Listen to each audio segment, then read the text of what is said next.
What if I told you that one of the most extraordinary books about the end times is missing from the Bibles most Christians read today? A book once printed in the original King James Bible, filled with visions of judgment, collapsing kingdoms, and earthly chaos, was quietly removed from many Bibles after centuries of argument over which books should count as scripture. This is 2nd Esdras, one of the most intense and overlooked apocalyptic books ever written. And while it asks the questions many believers still ask today, what are the signs before the end? Why do the wicked prosper while the righteous suffer? When will the Messiah appear? The answers are unlike any you'll have heard before. This is the second book of the prophet Esdras, of the tribe of Levi. He was taken captive into the land of the Medes in the reign of Artaxerxes, king of the Persians. And the word of the Lord came unto me and said, Go and show my people what they have done wrong, and also what their children have done against me, so that they will tell it to their children after them. For the sins of the fathers have only grown stronger in the next generation. They have forgotten me, and they have brought offerings to strange gods. Am I not the same Lord who brought them out of the land of Egypt, out of the house of bondage? Yet they have stirred up my wrath and treated my counsel as worthless. So the Lord said to me, Tear the hair from your head and throw their evil back upon them, because they would not obey my law. They are a rebellious people. How long should I hold back when I have done so much good for them? For their sake I have brought down many kings. Pharaoh, his servants, and all his strength I struck down. I cleared the nations out of their path, and in the east I scattered the people of 2 provinces, even of Tyrus and Sidon, and I destroyed their enemies. Therefore speak to them, and say, Thus saith the Lord, I led you through the sea, and at the beginning I opened a wide and safe way for you. I gave you Moses to lead you, and Aaron to serve as priest. I gave you light by a pillar of fire, and I worked great wonders among you. But you have still forgotten me, saith the Lord. Thus saith the Almighty Lord, The quails were a sign to you, and I gave you tents for your protection. Yet even there you complained. You did not rejoice in my name when your enemies were defeated. Instead, you've kept on murmuring to this very day. Where is your gratitude for all I have done? When you were hungry and thirsty in the wilderness, did you not cry out to me and say, Why have you brought us into this wilderness to kill us? Would it not have been better to serve the Egyptians than to die here? Yet I took pity on your misery and gave you manna to eat. So you ate angel's bread. When you were thirsty, did I not split the rock so that water flowed out until you had enough? And when the heat was heavy upon you, I shaded you under the leaves of the trees. I shared out a fruitful land among you. I drove out the Canaanites and the Perizzites and the Philistines before you. What more should I do for you, saith the Lord? Thus saith the Almighty Lord, when you were in the wilderness by the river of the Amorites, thirsty and speaking against my name, I did not send fire upon you for your blasphemies. Instead, I cast a tree into the water and made the river sweet. What shall I do unto thee, O Jacob? And thou, Judah, would not obey me. So I will turn to other nations, and to them I will give my name, so that they will keep my statutes. Since you have forsaken me, I will forsake you also. When you cry out for mercy, you will not find it. When you call upon me, I will not hear you, because your hands are stained with blood, and your feet are quick to run toward murder. You have not only turned away from me, you have ruined your own selves, saith the Lord. Thus saith the Almighty Lord, did I not plead with you? like a father pleading with his sons, like a mother with her daughters, like a nurse with her little ones. I ask that you would be my people, and I would be your God, that you would be my children, and I would be your father. I gathered you to myself like a hen gathers her chickens under her wings. But now what shall I do with you? I will cast you away from my face. When you bring offerings, I will turn my face from you. For I have turned away from your solemn feast days, your new moons, and your circumcisions. I sent my servants, the prophets, to you, but you seized them and killed them and tore their bodies. And for their blood I will hold you to account, saith the Lord. Thus saith the Almighty Lord, your house is left empty, and I will drive you out like the wind blows away stubble. Your children will not thrive, because they have rejected my commandment and done what is evil before me. Your houses I will give to a people who will come later. Though they have not heard of me, they will believe me. Though I have shown them no signs, they will do what I have commanded. They have not seen prophets, yet they will remember their sins and admit them. I call as witness the grace I will show to the people who are coming, whose little ones will rejoice with gladness. Though they have not seen me with their eyes, they will believe what I say in their spirit. And now, brother, look and see what glory is coming, and behold the people who come from the east. Over them I will set leaders, Abraham, Isaac, and Jacob, Oseas, Amos, and Micheas, Joel, Abdias, and Jonas, Nahum, and Habakkuk, Sophonias, Aggeus, Zachary, and Malachi, who is also called an angel of the Lord. Chapter 2. Thus saith the Lord, I brought this people out of slavery, and I gave them my commandments through my servants the prophets, but they would not listen. Instead, they rejected my counsel and turned away. Then the mother who bore them speaks to them and says, Go your way, my children. I am like a widow now, left alone and abandoned. I raised you with joy, but I have lost you with grief and heaviness because you have sinned before the Lord your God and chosen what is evil in his sight. So what can I do for you now? I am a widow and forsaken. Go your way, my children, and beg the Lord for mercy.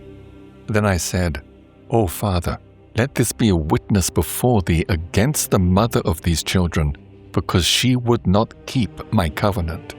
Bring them to shame, and let their mother be plundered, so there will be no offspring left from them. Let them be scattered among the heathen, and let their names be wiped from the earth, because they have despised my covenant. Woe unto thee, Assur, who hides the unrighteous within thee.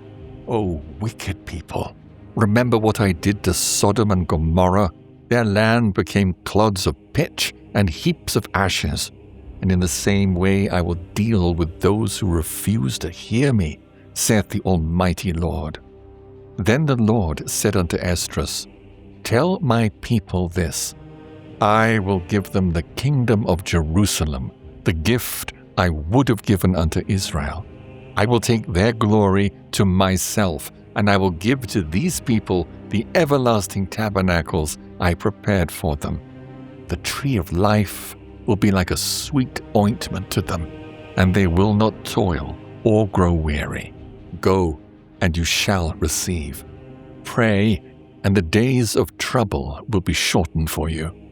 The kingdom is already prepared, so watch and be ready. Let heaven and earth stand as witness. I have shattered the evil and brought forth the good. For I live, saith the Lord. Mother, gather your children close. Raise them with gladness, and make their feet steady and strong like a pillar. For I have chosen thee, saith the Lord. Those who are dead I will raise up again from their places and bring them out of their graves. For my name is known in Israel. Fear not, thou mother of the children, for I have chosen thee, saith the Lord. For thy help, I will send my servants Esau and Jeremy, and by their counsel I have set apart and prepared for thee 12 trees filled with many kinds of fruit, and fountains flowing with milk and honey, and 7 strong mountains where roses and lilies grow. With these I will fill thy children with joy. So do what is right, care for the widow, judge fairly for the fatherless, give to the poor, defend the orphan, and clothe the naked, help the broken and the weak. Do not mock the lame, stand up for the maimed, and let the blind come into the light of my clearness. Keep the old and the young safe within thy walls. Wherever you find the dead, take them up and bury them, and I will give thee the first place in my resurrection. Remain still, O my people, and take thy rest, for thy quietness is coming. Nourish thy children, thou good nurse, and set their feet firm. And as for the servants I have given thee, not one of them will be lost, for I will call for them from among thy number. Do not grow tired, for when the day of trouble and heaviness arrives, others will weep and mourn, but thou shalt rejoice and have abundance. The heathen will envy thee, but they will not be able to harm thee, saith the Lord. My hands will cover thee, so that thy children will not see hell. Be joyful, O mother, with thy children, for I will deliver thee, saith the Lord. Remember thy children that sleep, for I will bring them out from the sides of the earth and show them mercy, for I am merciful, saith the Lord Almighty. Hold thy children close until I come, and show mercy unto them. For my wells overflow, and my grace will not fail. I, Esdras, received a command from the Lord upon Mount Horeb to go unto Israel. But when I came to them, they treated me as nothing and despised the commandment of the Lord. Therefore I say to you, O ye heathen who hear and understand, look for your shepherd. He will give you everlasting rest, for he is near, even the one who shall come at the end of the world. Be ready for the reward of the kingdom, for the everlasting light will shine upon you forever. Flee the shadow of this world, and receive the joy of your glory. I speak plainly of my Savior. Receive the gift that is offered to you, and be glad, giving thanks to him who has led you toward the heavenly kingdom. Rise up and stand, and look upon the number of those who are sealed at the feast of the Lord. They have left the shadow of this world behind, and they have received glorious garments from the Lord. Take thy number, O Zion, and gather in those who are clothed in white, who have fulfilled the law of the Lord. The number of thy children whom thou hast longed for is now complete.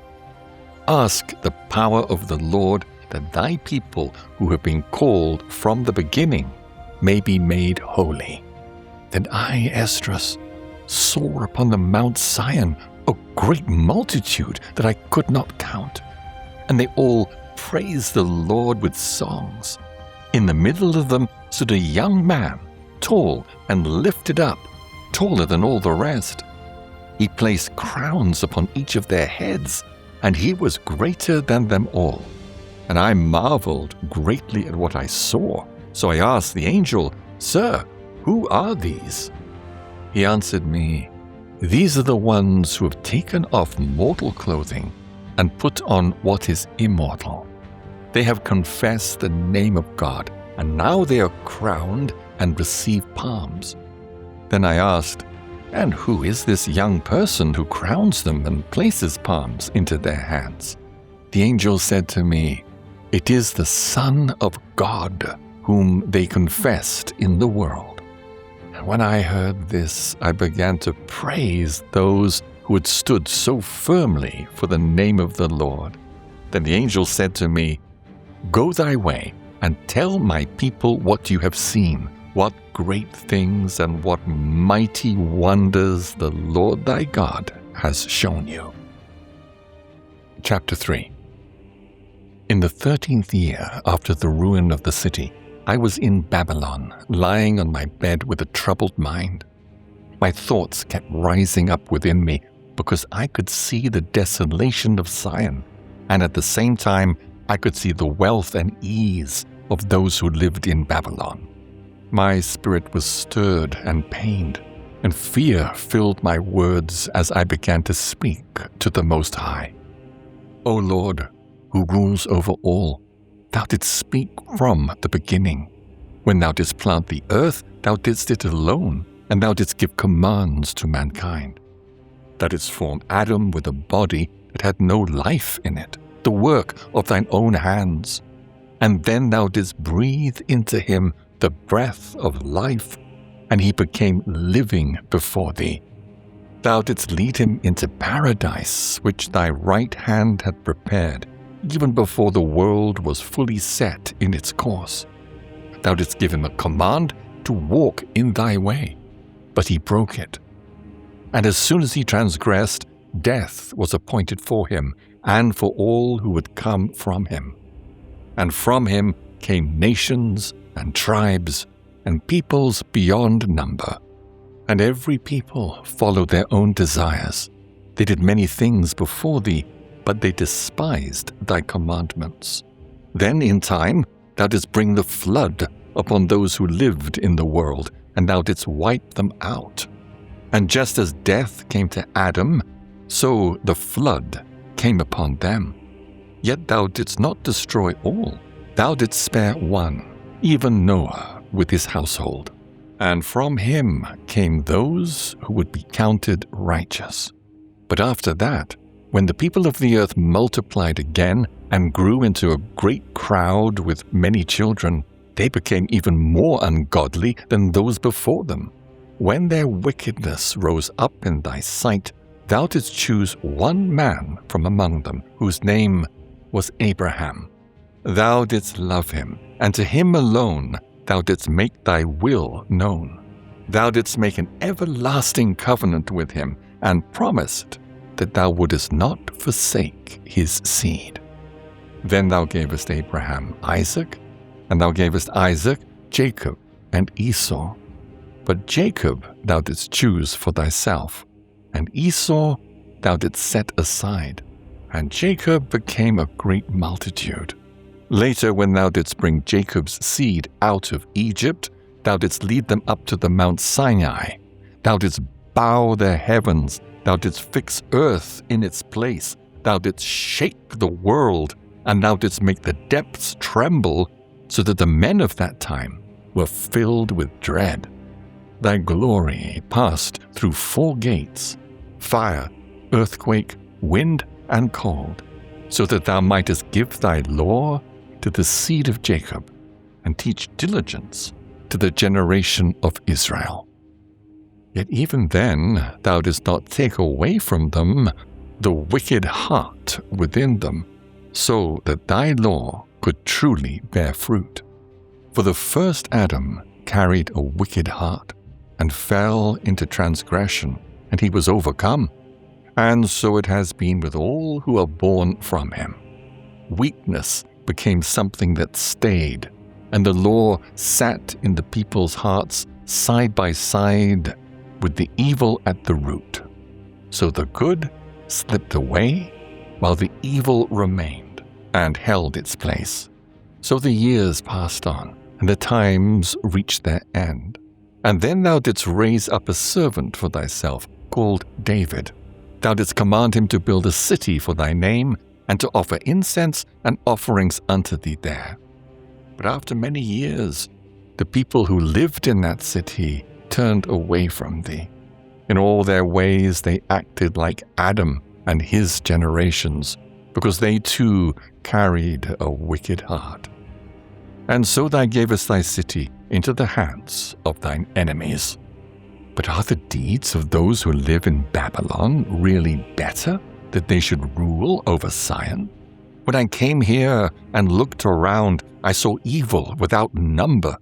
In this 30th year, my soul has seen so many evildoers that my heart has grown weak inside me.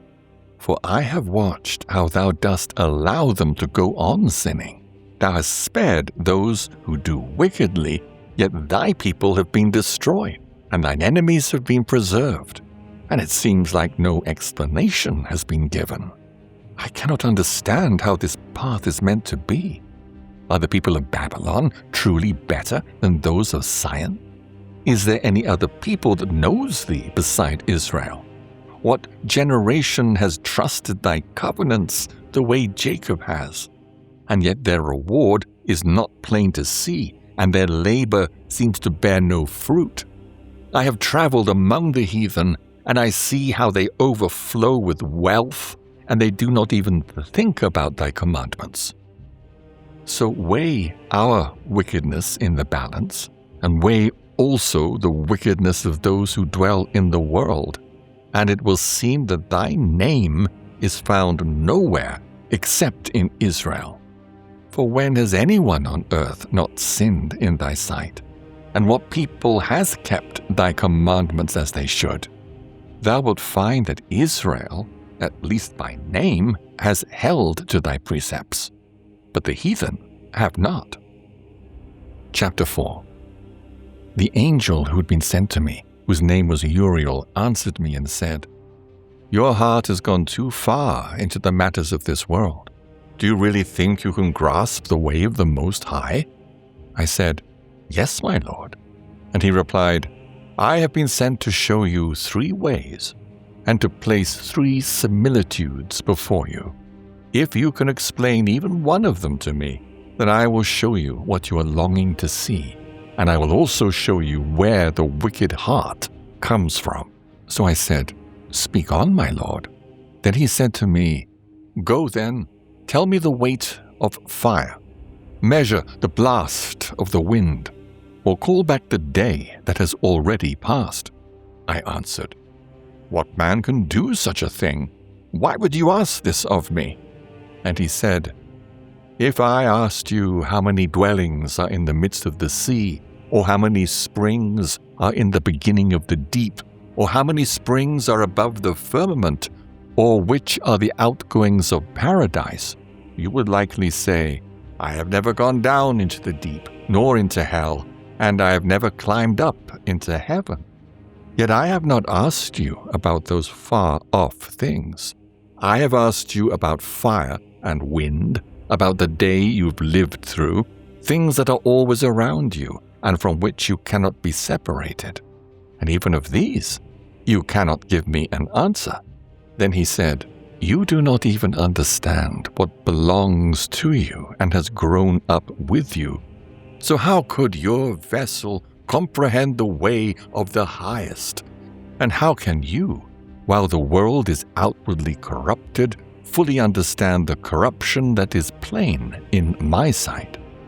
Then I said to him, It would be better for us not to exist at all than to go on living in wickedness, suffering, and not knowing why. Uriel answered me with a similitude. He said that he went into a forest on a plain, and the trees took counsel together and said, Come, let us go and make war against the sea, so that it will move away from us and we can make more woods. But the floods of the sea also took counsel and said, Come, let us rise up and subdue the woods of the plain, so that we may make another country there as well. Yet the plan of the wood was vain, because fire came and consumed it. And the plan of the sea was also brought to nothing, because the sand stood up and stopped it. Then Uriel said, If you were a judge between these 2, which would you defend, and which would you condemn? I answered, Both plans are foolish. The ground has been given to the wood, and the sea has its own place for its floods." Then he said, "You have judged rightly. So why do you not judge yourself also? For just as the ground belongs to the wood, and the sea belongs to its waters, so those who live on the earth can only understand what belongs to the earth. And he that dwelleth above the heavens understands the things that are above the height of the heavens." I answered and said, "I beseech thee, O Lord, let me have understanding. I'm not trying to pry into the highest things. I'm asking about what we face day by day, why Israel is handed over as a reproach to the heathen, why the people whom thou hast loved are delivered to ungodly nations, why the law of our forefathers is treated as though it is nothing, why the written covenants seem to fail, and why we pass through this world like grasshoppers, our lives filled with astonishment and fear, feeling unworthy of mercy. And what will he do for his name by which we are called? These are the things I have asked." Uriel answered and said, "The more you search, the more you will be amazed, because the world is rushing towards its end, and it cannot hold all that is promised to the righteous in the time to come, because this world is full of unrighteousness and weakness. But concerning what you have asked, I will tell you this: evil has been planted, but its full destruction has not yet come. If what is sown is not overturned, and if the place where evil is planted does not pass away, then what is planted with good cannot fully come. For the grain of evil seed was planted in the heart of Adam from the beginning. Look at how much ungodliness it has produced up to this day, and how much it will still produce until the time of threshing comes. Think on it yourself. How much wicked fruit has that one seed brought forth? And when the ears are cut down, ears without number, how great a flaw will they fill?" Then I answered, "How will these things happen? And when? And why are our years so few and so full of trouble?" And he said to me, "Do not rush ahead of the Most High. Your haste is useless if you're trying to rise above him, and you have already gone too far. Do you not know that even the souls of the righteous asked such things in their chambers, saying, 'How long must we hope like this? When will the harvest of our reward come?' And Uriel the archangel answered them, 'It will be when the number of seeds is filled within you. For he has weighed the world in the balance. He has measured the times by measure, and numbered them by number, and he will not move them nor stir them until the measure is fulfilled.' Then I said, 'O Lord that rules over all, we are full of impiety, and perhaps for our sakes the flaws of the righteous are not filled, because of the sins of those who dwell on the earth.' So Uriel answered and said, 'Go to a woman who is with child, and ask her, when her 9 months are complete, can her womb keep the child inside any longer?' I said, 'No, Lord, it cannot.' And he said, 'In the grave, the chambers of souls are like the womb of a woman. For just as a woman in travail hastens to escape the necessity of labor, so those places hasten to deliver what has been committed to them.' Then he said, 'From the beginning, what you desire to see will be shown to you.'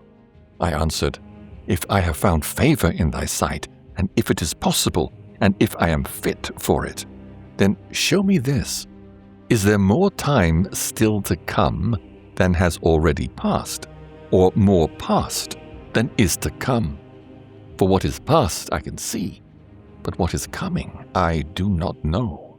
Then he said to me, 'Stand on the right side, and I will explain the similitude to you.'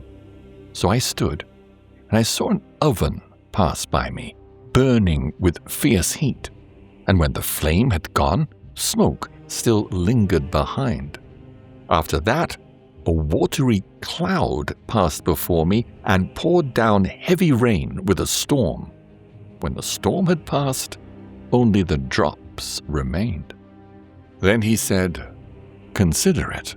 The rain is more than the drops that remain, and the fire is greater than the smoke that lingers. Yet the drops and the smoke stay behind. In the same way, what is past is greater in quantity than what remains." Then I prayed and said, "Will I live until that time? And what will happen in those days?" He answered me and said, "As for the tokens you ask about, I can tell you something of them, but only in part. But as for your life, I have not been sent to reveal it, and I do not know it." Chapter 5. Nevertheless, as for the tokens that are coming, behold, the day will arrive when many who dwell upon the earth will be taken away in great numbers. The way of truth will be hidden, and the land will seem empty of faith. Evil will grow far beyond what you see now, and beyond what you have heard of in former times. And the land that now appears firm and rooted will suddenly look wasted and stripped bare. If the Most High allows you to live, you will see this after the third trumpet. The sun will shine in the night as though it were day, and the moon will appear 3 times in one day. Blood will drip from wood, and stone will give out a voice, and the people will be shaken with fear and confusion. One will rise to rule whom the earth does not expect, and the birds will fly away together as though fleeing. The Sodomitish sea will cast out fish and make a sound in the night that many have never known, yet all will hear it. In many places there will be disorder and bewilderment. Fire will often break out again. Wild beasts will shift from where they belong as though their places have changed, and menstruous women will bring forth monsters. Salt waters will be found in the sweet, and friends will turn against one another and destroy each other. Then wit will hide itself, and understanding will withdraw as though into a secret chamber. Many will search for it, but they will not find it. And unrighteousness and lack of self-control will multiply over the earth. One land will ask another, "Is righteousness what makes a man righteous passing through you?" And the answer will be, "No." In those same days men will hope, but gain nothing. They will labor, yet their ways will not prosper. These signs I'm allowed to show you, and if you will pray again and weep as you do now and fast for more days, you will hear even greater things." Then I awoke, and great fear ran through my whole body. My mind was so troubled that I felt as though it would fail. But the angel who'd come to speak with me took hold of me, comforted me, and set me on my feet. On the second night, Salathiel, the captain of the people, came to me and said, "Where have you been? And why do you look so burdened? Do you not know that Israel is committed unto you in the land of their captivity? Rise up, eat bread, and do not leave us like a shepherd who abandons his flock to cruel wolves." But I said to him, "Go thy way from me, and do not come near me." And he listened and went away. So I fasted for 7 days, mourning and weeping, just as Uriel the angel had commanded me. After those 7 days, my heart was weighed down again, and the thoughts within me were bitter. Yet my soul recovered the spirit of understanding, and I began to speak to the Most High once more. O Lord, that bearest rule out of every wood of the earth and all its trees, thou hast chosen one vine. Out of all the lands of the world thou hast chosen one pit, and out of all flowers one lily. From the depths of the sea thou hast filled for thyself one river, and out of all builded cities thou hast hallowed Zion unto thyself. Of all the birds that are made, thou hast named one dove, and of all the cattle thou hast provided one sheep, and among all the multitudes of people thou hast taken to thyself one people. To this people whom thou lovedst, thou gavest a law that is approved of all. So why, O Lord, hast thou handed this one people over to many? Why hast thou planted others upon the one root, and scattered thy only people among many nations? And those who opposed thy promises, and did not believe thy covenants, have trampled them down. If thou didst hate thy people so greatly, then at least thou shouldest punish them with thine own hands. When I had said these things, the angel who had come to me the night before was sent again, and he said, Listen to me, and I will teach you. Pay attention, and I will tell you more. I answered, Speak on, my Lord. Then he said, Your mind is deeply troubled for Israel's sake. Do you love that people more than he who made them? I said, No, Lord, it is grief that speaks out of me. My inward parts ache continually as I struggle to understand the way of the Most High and to seek out even a portion of his judgment. He said to me, You cannot. And I said, Why then, Lord, why was I born at all? Why was not my mother's womb my grave, so that I would not have seen the travail of Jacob and the weary toil of the stock of Israel? Then he said, If you want me to declare what you labor to know, then do this. Number the things that have not yet come. Gather up the scattered dross. Make the withered flowers green again. Open the places that are shut. Bring out the winds that are trapped within them, and show me the image of a voice. Then I will answer you. So I said, O Lord that bearest rule, who can know these things except one who does not live with men? As for me, I am unwise. How can I speak of such matters when I cannot do what you ask? Then he said, Just as you can do none of these things, so you cannot fully discover my judgment, nor can you reach the end of the love I have promised to my people. And I said, Behold, O Lord, thou art near to those who are kept for the end. But what of those who've lived before us, and what of us who live now, and those who will come after? He answered, I will liken my judgment to a ring. The last is not delayed, and the first is not rushed. So I said, Couldst thou not make all, those who have been, and those who are now, and those who are to come at once, so that thy judgment might be shown sooner? He answered, The creature cannot hasten above the Maker, and the world cannot hold all at once who must be created within it. Then I said, Yet thou hast told thy servant that thou, who givest life to all, gavest life at once to the creature thou didst create, and the creature bore it. Could not the world bear many at once now as well? He said, Ask the womb of a woman. Say to her, If you bring forth children, why not all together, instead of one after another? Tell her to bring forth 10 at once. I replied, She cannot. It must be done over time.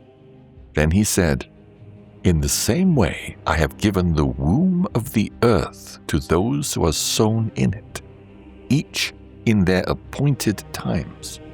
For a young child cannot produce what belongs to the aged, and so I have ordered the world I created." Then I said, "Since thou hast shown me this way, I will speak again before thee. For our mother, of whom thou hast said she is young, now draws near to age." He answered me, "Ask a woman who bears children, and she will tell you. Say to her, why are the children you bear now like those before, yet smaller in stature? And she will answer, those born in the strength of youth are one way, but those born in the time of age, when the womb grows weak, are different. So consider this also. You are smaller in stature than those who lived before you, and those who come after you will be smaller still, like creatures that are now growing old and have passed beyond the strength of youth." Then I said, "Lord, I beseech thee, if I have found favor in thy sight, show thy servant by whom thou visitest thy creature." Chapter 6.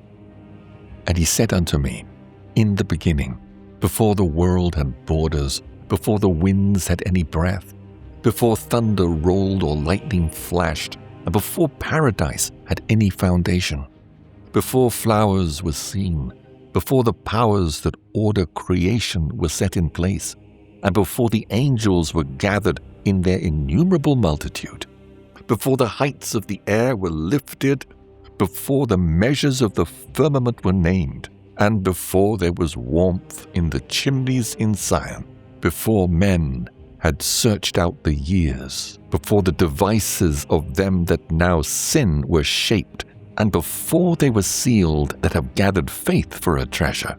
Then I considered all these things, and all that was made came into being through me alone, and through none other. By me also shall all things be brought to their end, and by none other. Then answered I and said, How shall the times be divided? When shall the first season end, and when shall the next begin?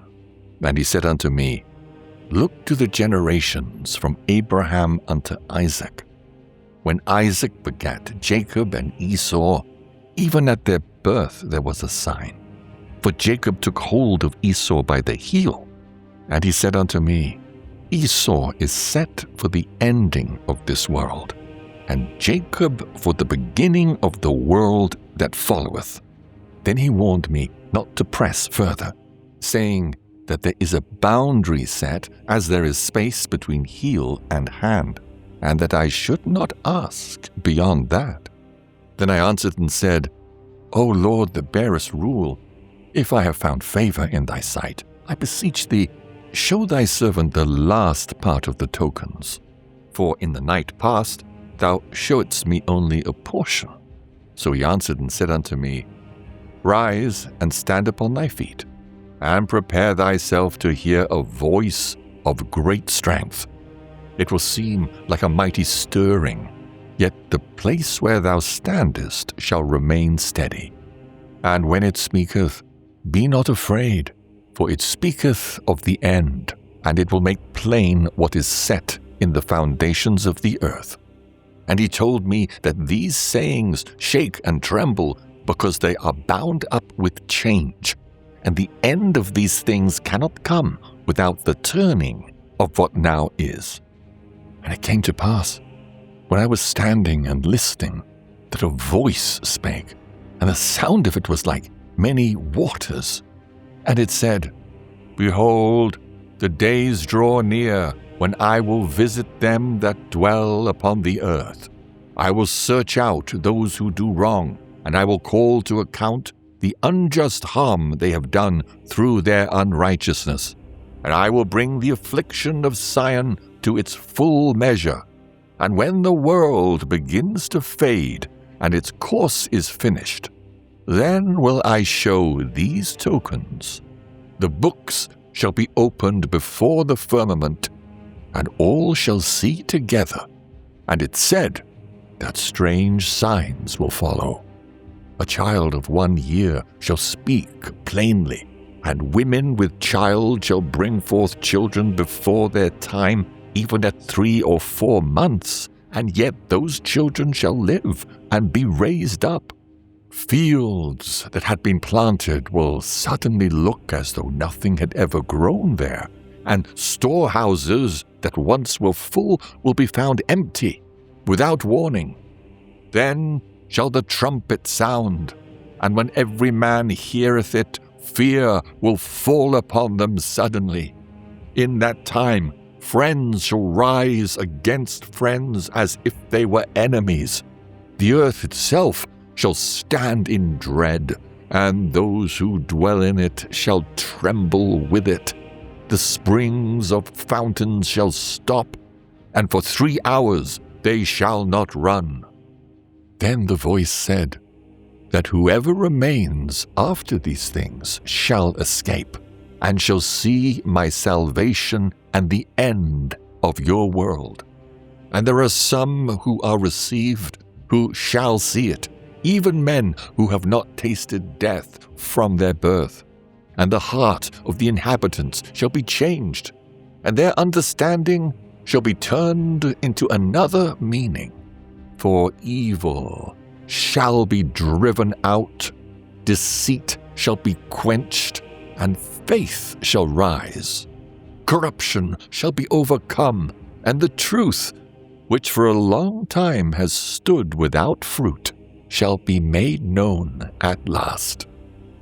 While he talked with me after these things, I looked more closely upon him little by little, and he said unto me that he had come to show me what remained of the night that was yet to come. He told me that if I would pray again and fast 7 days more, then greater things would be shown to me by day than what I had heard before. For he said, My voice is heard before the Most High. The mighty hath seen my righteous dealing, and hath also seen my chastity, which I have kept from my youth. Therefore he was sent to show me these things, and to tell me that I should be of good comfort, and not fear. And he warned me not to let my mind race back over former times in a vain way, lest I become careless about the latter times that are still coming. After this I wept again, and fasted 7 days in the same manner, so that I might fulfill the 3 weeks of which he had spoken. And on the 8th night my heart was troubled again within me, and I began to speak before the Most High, for my spirit burned, my soul was in distress. And I said, O Lord, from the first day of creation thou didst speak, and thou saidst, Let heaven and earth be made, and thy word was perfect in its work. In that first beginning there was spirit, and there was darkness and silence on every side, and the voice of man was not yet formed. Then thou commandest light to come forth from thy treasures, so that thy work might be seen. On the 2nd day thou didst make the firmament, and thou didst command a division, so that the waters were separated, one part lifted up, and the other kept beneath. On the 3rd day thou didst command the waters to be gathered into the 7th part of the earth, and thou didst dry the other 6 parts, and keep them, so that they might be planted, worked, and made ready for service. And as soon as thy word went forth, the work was done. At once there came great fruit in abundance, many pleasant things for taste, flowers with colors that did not fade, and scents of wonderful sweetness. And this was done on the 3rd day. On the 4th day thou didst set the lights in order, commanding the sun to shine, the moon to give her light, and the stars to keep their appointed courses. And thou gavest them their charge to serve the man who was yet to be made. On the 5th day thou didst command the place where the waters were gathered to bring forth living creatures, fowls and fishes. And so it came to pass. The waters, which had been without life, brought forth living things at thy command, so that all might praise thy wondrous works.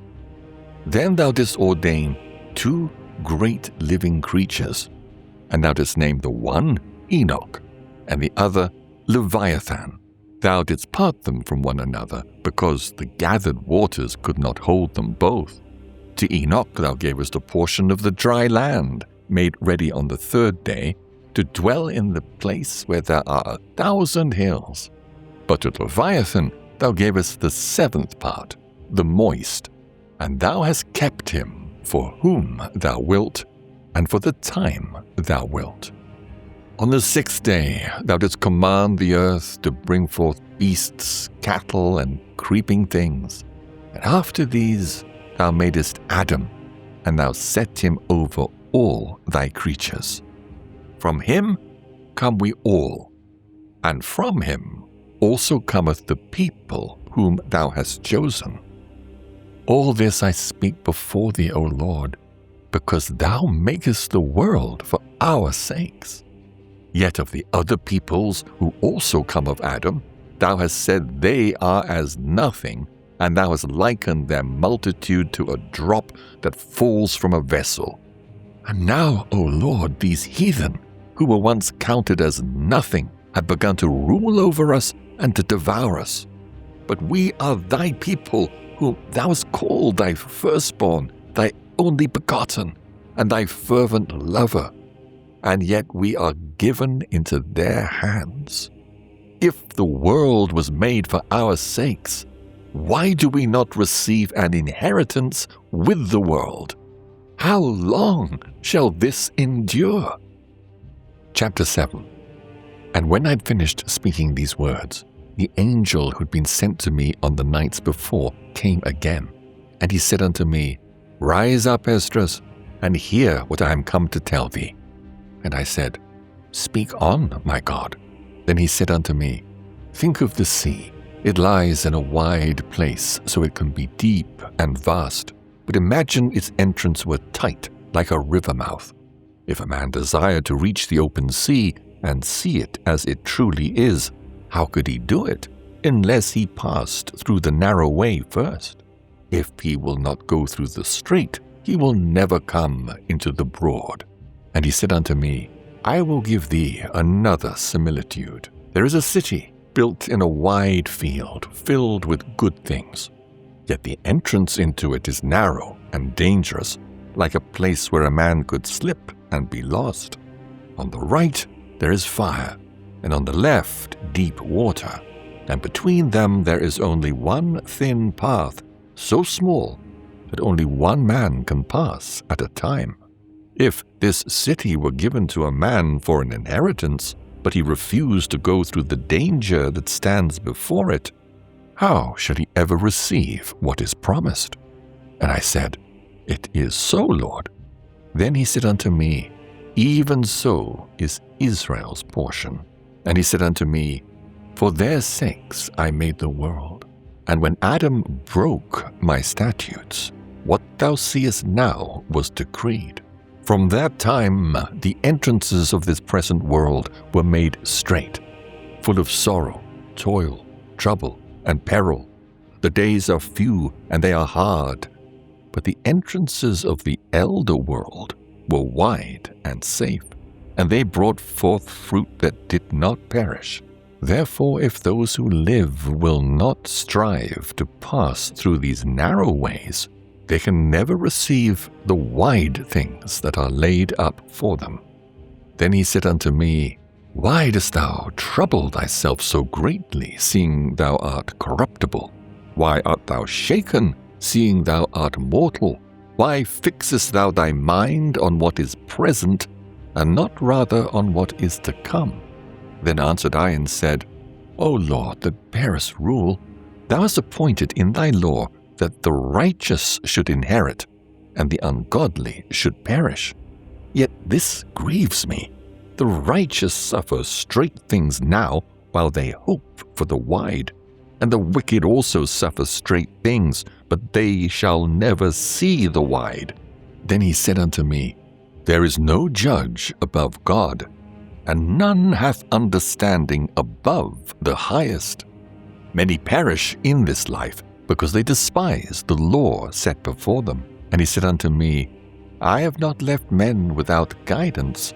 I gave a straight commandment to those that came into the world, what they must do if they would live, and what they must keep if they would escape punishment. Yet they would not obey. They spoke against me. They filled their minds with empty thoughts.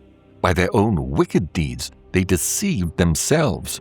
They spoke of the Most High as though he were not, because they did not know his ways. They despised his law, denied his covenants, were not faithful in his statutes, and would not do his works. Therefore, Esdras, for the empty are empty things, and for the full are full things.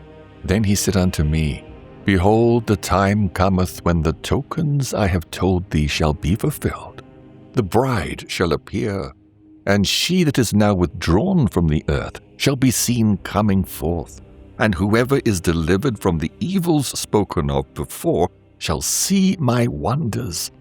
For my son Jesus shall be revealed with those that are with him, and they that remain shall rejoice within 400 years. And after those years shall my son Christ die, and all men that have life. And he said unto me, Then shall the world return to the old silence 7 days, as in the former judgments, so that no man shall remain. And after 7 days the world, which yet awaketh not, shall be raised up again, and what is corrupt shall perish.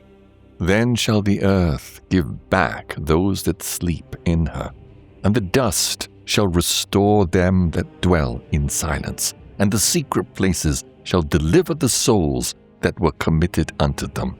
And he said unto me, Then shall the Most High appear upon the seat of judgment.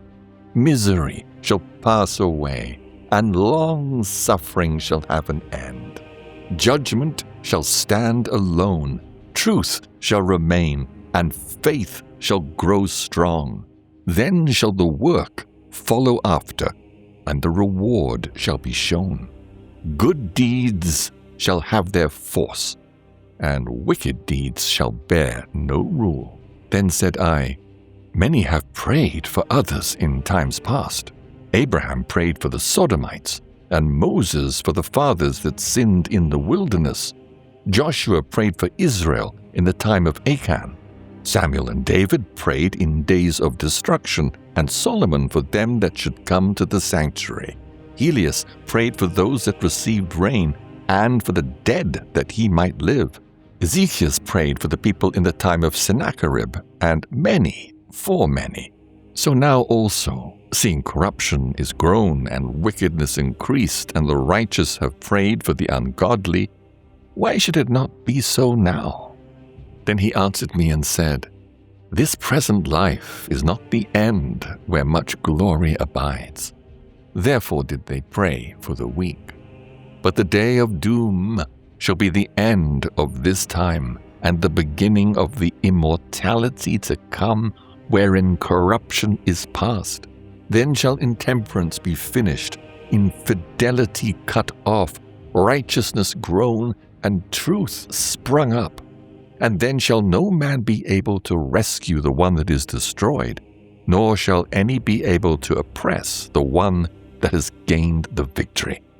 Then answered I and said, This is my first and last saying. It had been better not to have given the earth unto Adam, or, if it was given, to have restrained him from sinning. For what profit is it for men to live now in heaviness, and after death to look for punishment? O Adam, what hast thou done? Though thou didst sin, thou didst not fall alone. We all who come from thee suffer with thee.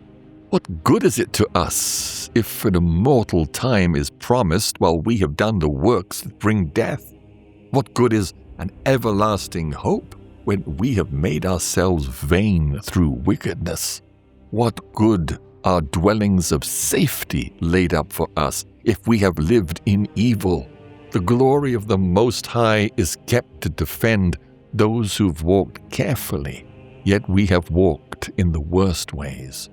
Paradise is spoken of, whose fruit endures forever, where there is security and healing, yet we shall not enter, for we have walked in unpleasant places.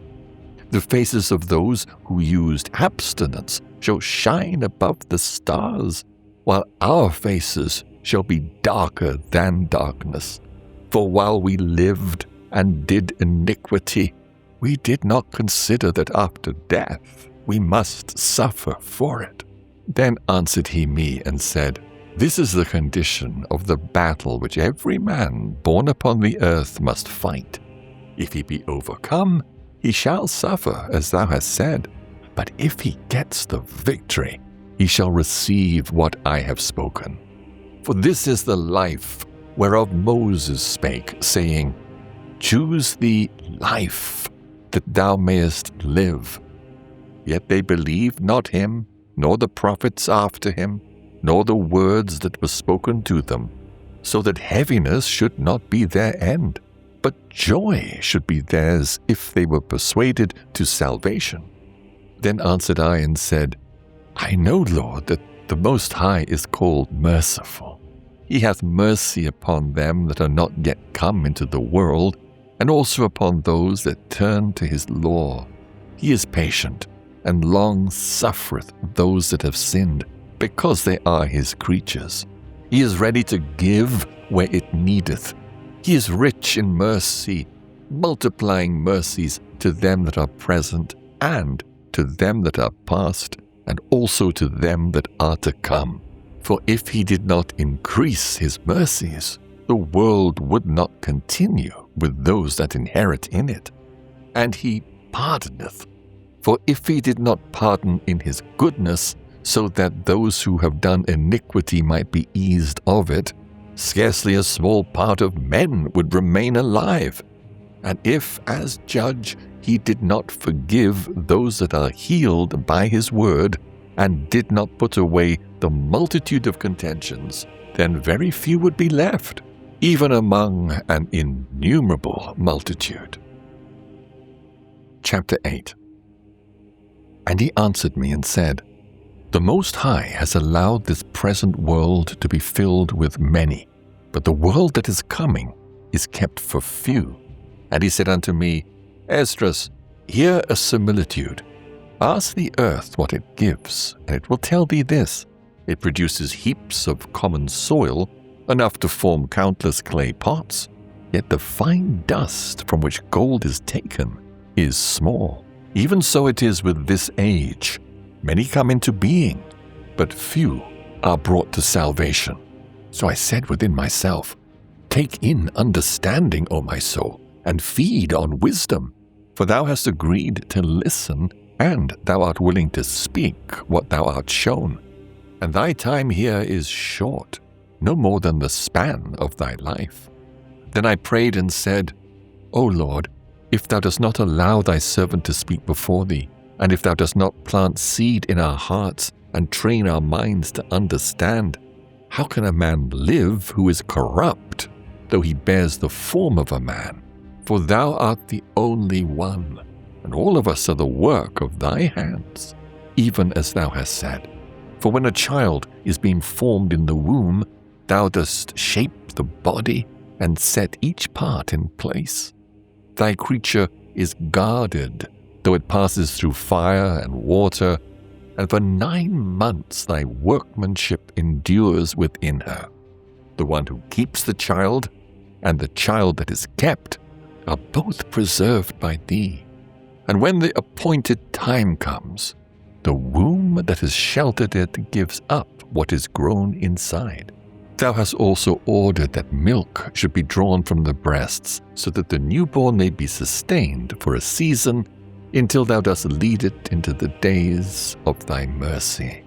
Thou dost raise it under thy righteousness, teach it through thy law, and correct it through thy judgments. Thou canst bring low thy creature, and thou canst restore life to thy work. So if thou shouldest destroy the one who was formed with such careful labor, it is just as easy for thee by thy command to preserve what thou hast made. Now therefore, Lord, I will speak plainly. Concerning mankind as a whole, thou knowest best. Yet my grief is for thy people. I mourn for thine inheritance. I am heavy for Israel and troubled for Jacob. Therefore I begin to pray for myself and for them, because I see how we fall, we that dwell in the land.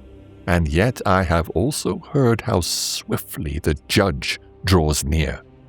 So hear my voice, and take heed to my words, for I will speak before thee, O Lord, thou who dwellest forever, who lookest down from above upon the things of heaven and the air, whose throne cannot be measured, whose glory no mind can contain, before whom the hosts of angels stand trembling, whose servants move in wind and flame, whose word is true, and whose sayings do not fail, whose command is strong, and whose decree is fearful, whose gaze dries up the depths, and whose indignation melts the mountains. Hear the prayer of thy servant, and listen to the plea of thy creature. While I have life, I will speak. While I have understanding, I will answer. Do not set thy face upon the sins of thy people, but upon those who serve thee in truth. Do not regard the wicked plots of the heathen, but the longing of those who cling to thy testimonies while they suffer. Forget those who've walked falsely, but remember those who've learned thy fear according to thy will. Let it not be thy pleasure to destroy those who've lived like beasts. Rather look with favor on those who plainly taught thy law. Do not burn with anger against those counted worse than beasts. Instead, show love to those who place their trust in thy righteousness and thy glory.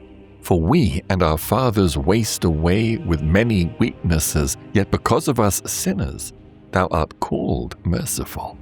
If thou dost show mercy to us, thou wilt be known as merciful to those who have no store of righteous works. For the just, who have many good deeds laid up with thee, shall receive their reward from their own deeds. What is man, that thou shouldest be displeased with him? What is a corruptible generation, that thou shouldst deal so sharply with it? For among those born there is none who has not done wickedly, and even among the faithful there is none who has not failed. Therefore, O Lord, thy goodness and righteousness are made plain, if thou art merciful to those who cannot boast of good works. Then answered he me and said, Thou hast spoken rightly in part, and it shall be as thou hast said. I will not occupy myself with the end of those who have chosen sin, whether before death, or before judgment, or before destruction. But I will delight in the portion of the righteous, and I will remember their journey and the salvation and reward that will be given to them. As I have spoken, so shall it be. And he said unto me, Think of a farmer. He casts much seed on the ground, and sets many trees in place. But not every seed springs up when it should, and not every tree takes root. So it is with men in the world. Not all will be saved. Then I answered and said, If I have found grace, let me speak again. A farmer's seed is lost if it never rises, or if it misses the rain at the right time, or if heavy rain falls and ruins it. In the same way, man perishes. For man is formed by thy hands, and is called thine image. And for his sake thou hast made all things, and thou hast made him like seed sown into the earth. Be not wroth with us. Spare thy people. Have mercy on thine inheritance, for thou hast mercy on thy creature. Then answered he me and said, What belongs to this time is for this time, and what belongs to the time to come is for those who will enter it. Thou art far beneath this, that thou shouldest love my creature more than I do.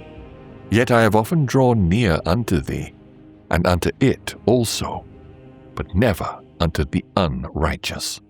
And he said unto me, This also makes thee marvelous before the Most High. Thou hast humbled thyself as thou shouldest, and thou hast not counted thyself worthy of great honor among the righteous. But hear this, many bitter troubles shall fall on those who live in the latter times, because they've walked in proudness. But as for thee, understand for thyself, and seek the glory that is prepared for those who are like thee. And he said unto me, Paradise is opened unto you. The tree of life is planted for you. The time to come is made ready. Abundance is prepared. A city is built. Rest is granted. Yes, wisdom and perfect goodness. The root of evil is shut up from you. Weakness and decay are hidden from you. Corruption has fled into hell to be forgotten. Sorrow has passed, and in the end, the treasure of immortality is shown.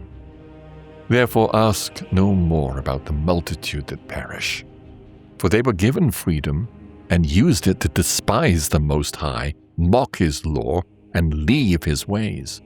They have trampled down the righteous.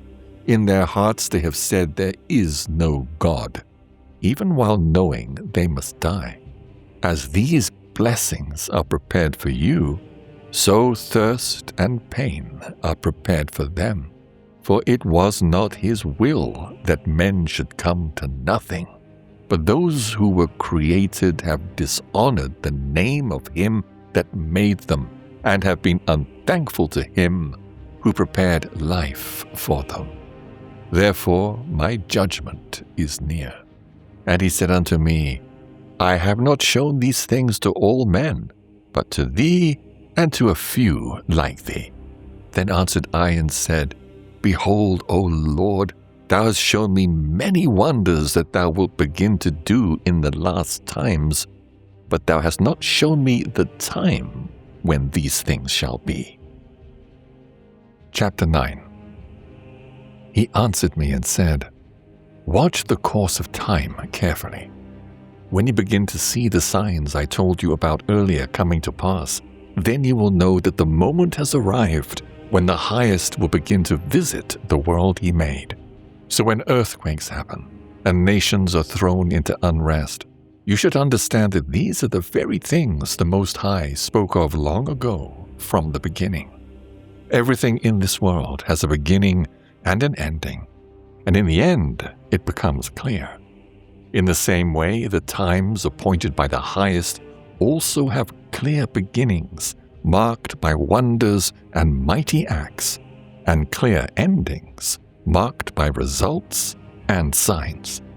Everyone who is saved, who escapes through their works and through the faith by which they have believed, will be kept safe from these dangers. They will see my salvation in my land and within my borders, because I set them apart for myself from the beginning. But those who have misused my ways will then be miserable, and those who rejected them with contempt will live in torment. These are the ones who received blessings during their lives, but did not know me. They hated my law while they still had freedom, and while repentance was still open to them, they did not understand. Instead, they despised it. Because of that, they will come to know it through pain after death. So do not trouble yourself over how or when the ungodly will be punished. Ask instead how the righteous will be saved, for the world belongs to them, and it was made for them. Then I answered and said, I have said it before, I say it now, and I will say it again. Far more people are lost than saved. A wave is much greater than a single drop. He replied, "As the field is, so is the seed. As the flowers are, so are their colors.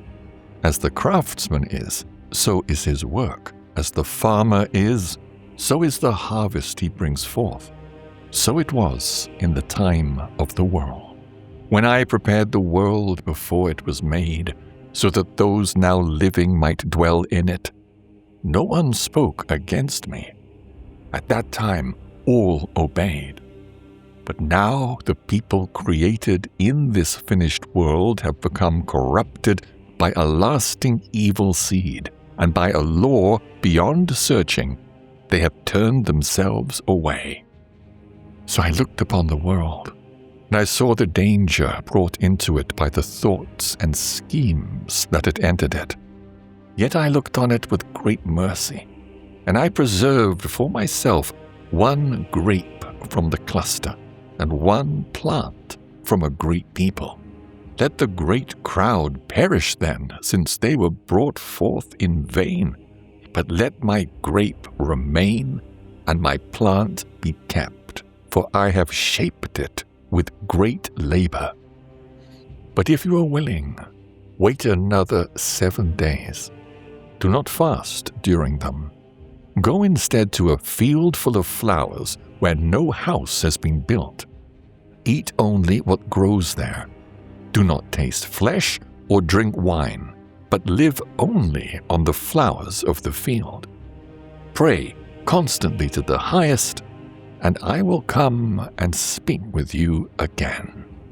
So I went to the field called Ardath, just as he told me. There I sat among the flowers and ate the plants of the field, and that food was enough for me. After 7 days, I sat down on the grass, and my heart was troubled again as it had been before.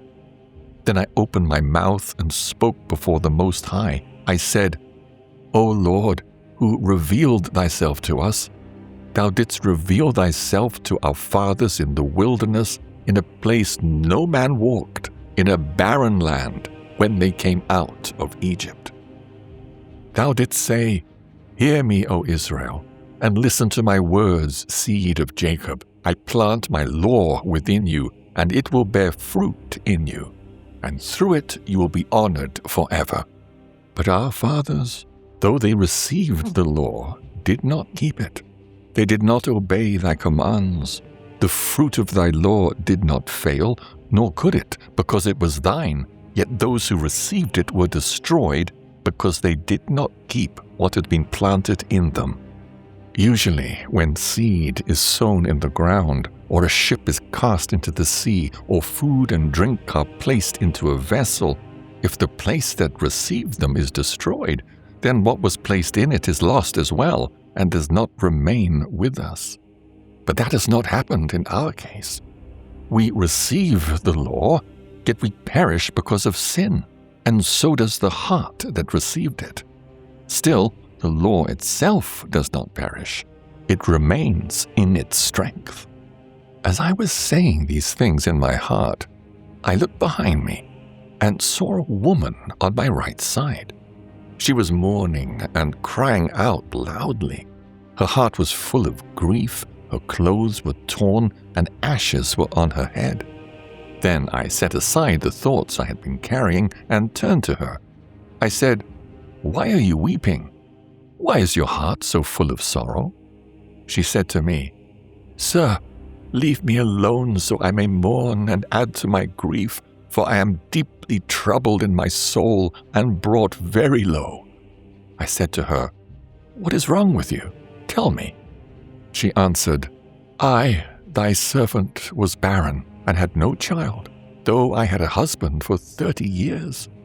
For all those years, day and night, and at every hour, I did nothing but pray to the Highest.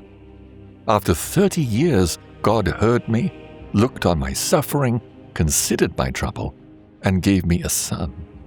I rejoiced greatly because of him, and so did my husband and all my neighbors, and we gave much honor to the Almighty. I raised him with great effort, and when he grew up and reached the age to be married, I prepared a feast. Chapter 10. It happened that when my son entered the wedding chamber, he suddenly fell down and died. At once we threw down the lights, and all my neighbors got up to comfort me. I stayed there until the second night. Then, when everyone had finally stopped trying to console me and left me alone so I could be quiet, I rose up in the night and ran away. I came here into this field, just as thou seest. Now I have decided that I will never return to the city. I will remain here, and I will neither eat nor drink, but I will go on mourning and fasting until I die. Then I left the thoughts I had been dwelling on and spoke to her in anger. I said, Thou foolish woman, more foolish than all the rest. Dost thou not see our grief and what has happened to us? Sion, our mother, is weighed down with sorrow and brought very low, mourning bitterly. And now when we are all mourning and crushed with grief, art thou overcome because of one son? Ask the earth, and she will tell thee that she has more reason to mourn than anyone, because so many who grow from her have fallen. From her all came in the beginning, and from her the rest will also come. Yet almost all are walking toward destruction, and multitudes are completely cut off. Who should grieve more than the earth after losing so many, and not thou, who sorrowest only for one? And if thou sayest to me, My grief is not like the earth's, because I have lost the child of my womb, whom I bore with pain and raised with sorrow, then I will answer this. Just as thou didst bring forth thy son with labor, so the earth also has brought forth her fruit, that is, man, from the beginning for him who made her. So now keep thy grief within measure, and bear what has happened with courage. For if thou dost accept that the judgment of God is right, then in due time thou shalt receive thy son again, and thou shalt be praised among women. Go back now into the city to thy husband. But she said to me, I will not do it. I will not return to the city. I will die here instead. So I continued speaking and said, Do not do this, but listen to my counsel. Think of the many troubles of Sion, and let the sorrow of Jerusalem bring thee some comfort. Thou seest that our sanctuary lies in ruins, our altar is broken, and our temple has been destroyed. Our music has fallen silent, our songs are gone, our joy has ended, the light of our candlestick is put out, the ark of our covenant has been taken, our holy things are defiled, and the name called upon us is nearly profaned.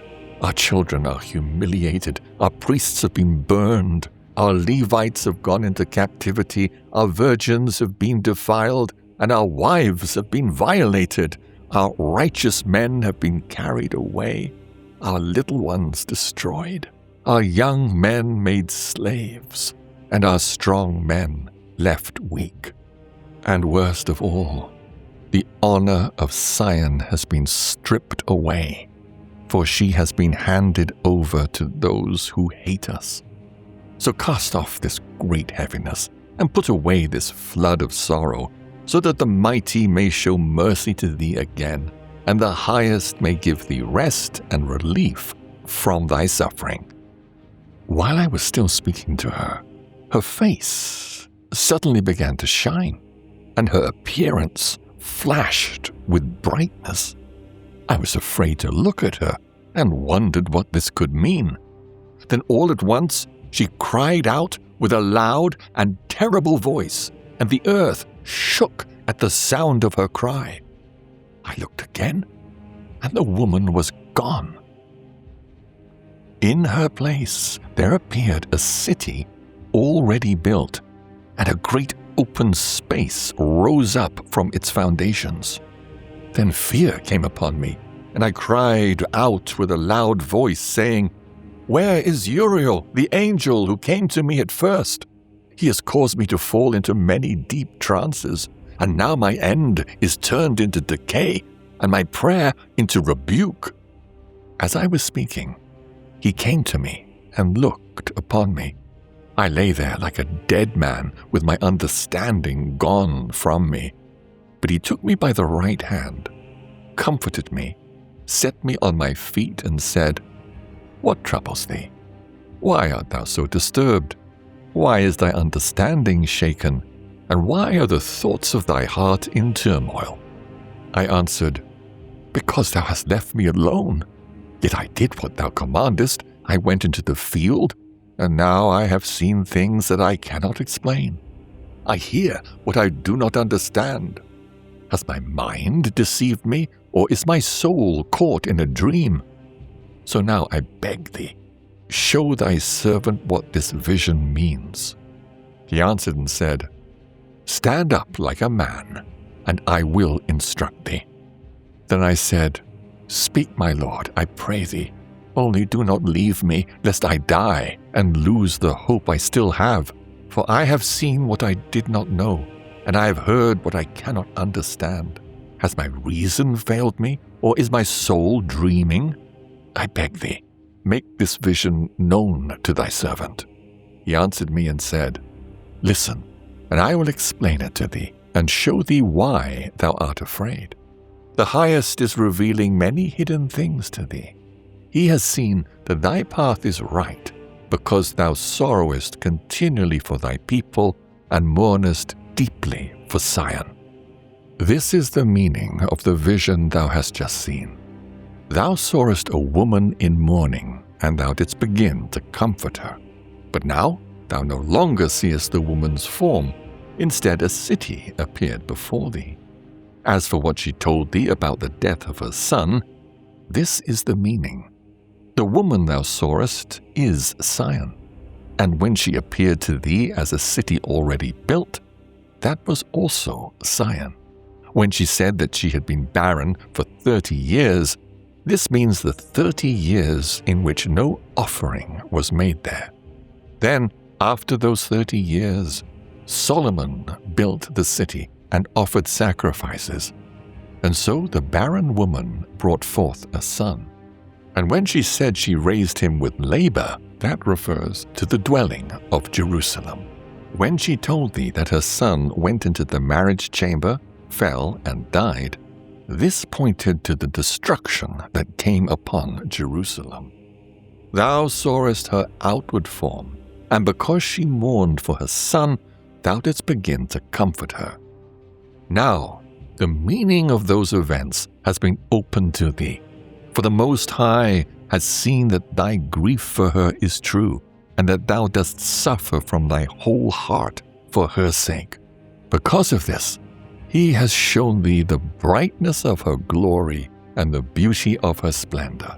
That is why I told thee to stay in the field where no house had been built. I knew that the Highest would show thee these things there. So I commanded thee to go to that place where no building had any foundation. For where the Highest begins to reveal His city, no work of man can remain standing. So do not be afraid, and do not let thy heart tremble. Go forward now, and look upon the beauty and greatness of the building as much as thine eyes are able to see.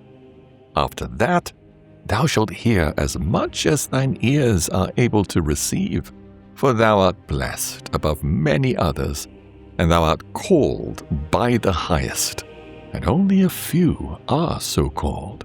But tomorrow night remain here again, and the Highest will show thee visions of greater things, of what He will do in the last days to those who dwell upon the earth. So I slept that night, and the next as well, just as He had commanded me.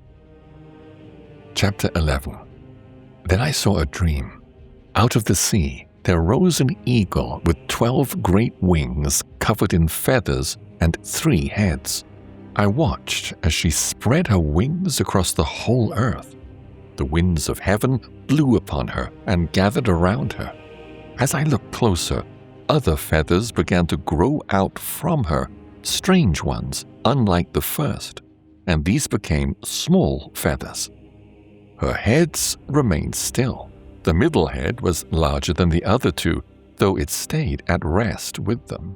Then I saw the eagle fly with her wings and rule over the earth and over all who lived on it. Everything under heaven was made subject to her, and no one spoke against her, not even a single creature on the earth. Then the eagle rose up on her claws and spoke to her feathers, saying, "Do not all keep watch at the same time. Let each one rest in its own place and take its turn in watching, but keep the heads for the end." I noticed that the voice did not come from her heads, but from the middle of her body. I counted the smaller, strange feathers, and there were 8 of them. Then I saw one feather rise on the right side, and it ruled over the whole earth. But when its time ended, it vanished, and its place was seen no more. After it, another rose and ruled, and its reign lasted a long time. Yet when its end came, it also disappeared like the first. Then a voice spoke to it and said, "Hear this, thou who hast ruled the earth for so long. Before thou vanishest, know this, none who come after thee will reach the length of thy reign, not even half of it." After that, the third feather rose and ruled like those before it, and it too disappeared. The same thing happened to the rest, one after another. Each one ruled for a time and then was gone. Later I saw that the feathers which came after them rose up on the right side, wanting to rule as well. Some of them did rule, but only for a short while before they vanished. Others were raised up but never ruled at all. After this I looked again, and the 12 wings were gone, and the 2 small feathers were gone as well. Nothing remained on the eagle's body except the 3 resting heads and 6 little wings. Then I saw that 2 of the little feathers separated themselves from the 6 and stayed under the head on the right side, while the other 4 remained where they were. The feathers under the wing began to think of rising up and taking power for themselves. I watched, and one of them was raised up, but after a short time it disappeared. The second vanished even more quickly than the first. Then the 2 that remained also thought within themselves that they should rule. But while they were thinking this, one of the resting heads awoke, the middle one, which was greater than the other 2. Then I saw the other 2 heads join themselves to it. The great head turned toward the feathers beneath the wing, the ones that wanted to reign, and it devoured the 2 of them. That head brought fear upon the whole earth and ruled over everyone in it with harsh oppression. It held power over the world more than any of the wings before it. After this I looked again, and the middle head suddenly disappeared, just as the wings had done. Then the 2 remaining heads were left, and they also ruled over the earth and over those who dwelt in it. But I saw that the head on the right side devoured the one on the left. Then I heard a voice say to me, "Look ahead and consider what thou seest." So I looked, and there came out of the woods something like a roaring lion. I saw him send out a man's voice to the eagle, and he said, "Hear me, I will speak to thee, and the highest also speaks through me. Art not thou the last of the 4 beasts which I appointed to rule in my world, so that through them the end of their times might come?" The 4th came, and overcame all the beasts before it. It held power over the world with great terror, and over the whole earth with cruel oppression, and it remained on the earth for a long time in deceit. Thou hast not judged the earth in truth. Thou hast crushed the meek and harmed the peaceful. Thou hast loved liars and destroyed the homes of those who were fruitful, Thou hast torn down the walls of those who had done thee no wrong. Because of this, thy unjust deeds have risen up before the highest, and thy pride has come before the mighty. The highest has looked upon these proud times, and now they are at an end. Their evil is complete. So now appear no more, thou eagle, nor thy dreadful wings, nor thy wicked feathers, nor thy evil heads, nor thy harmful claws, nor all thy worthless body. Let the whole earth be given rest. Let her recover, delivered from thy violence, so that she may hope again in the judgment and mercy of him who made her. Chapter 12. While the lion was still speaking these words to the eagle, I kept watching. Then I saw that the one head which remained, along with the 4 wings, disappeared. After that, the 2 came forward and set themselves up to rule, but their kingdom was small and full of turmoil. Then they also vanished, and the whole body of the eagle was burned up, so that the earth was struck with great fear. At that point, I awoke from the troubled trance of my mind, trembling with fear, and I said within myself, This is what thou hast brought upon me, because thou searchest out the ways of the highest. My mind is worn out, my spirit is weak, and I have hardly any strength left because of the terror that came upon me this night. So now I will call upon the highest and ask him to strengthen me to the end. And I said, O Lord, who rulest over all, if I have found favor in thy sight, if I am counted righteous before thee above many others, and if my prayer has truly come before thee, then comfort me. Show thy servant the meaning and clear explanation of this fearful vision, so that my soul may be fully comforted. For thou hast counted me worthy to see the last times. Then he said to me, This is the meaning of the vision. The eagle thou sawest rising from the sea is the kingdom that was shown earlier in the vision given to thy brother Daniel, but it was not explained to him. Now I make it known to thee. The time is coming when a kingdom will arise on the earth, and it will be more feared than all the kingdoms that came before it. In it 12 kings will reign, one after another. The second of these will begin his rule and will reign longer than any of the 12. That is what the 12 wings represent. As for the voice thou heardest speaking, which did not come from the heads but from the middle of the body, this is the meaning. After the time of that kingdom, there will be great struggles within it, and it will be in danger of collapse. Yet it will not fall at that time, but will return again to its former strength. And the 8 little feathers thou sawest growing from the wings means this: 8 kings will arise in that kingdom, but their times will be short, and their years will pass quickly. 2 of them will perish when the middle of that time draws near. 4 will remain until the end begins to approach, and 2 will be kept until the very end. As for the 3 heads that were resting, this is their meaning. In the last days, the Most High will raise up 3 kingdoms.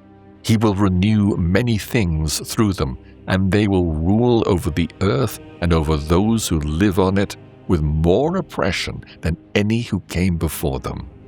This is why they're called the heads of the eagle. They are the ones who will complete its wickedness and bring its final end.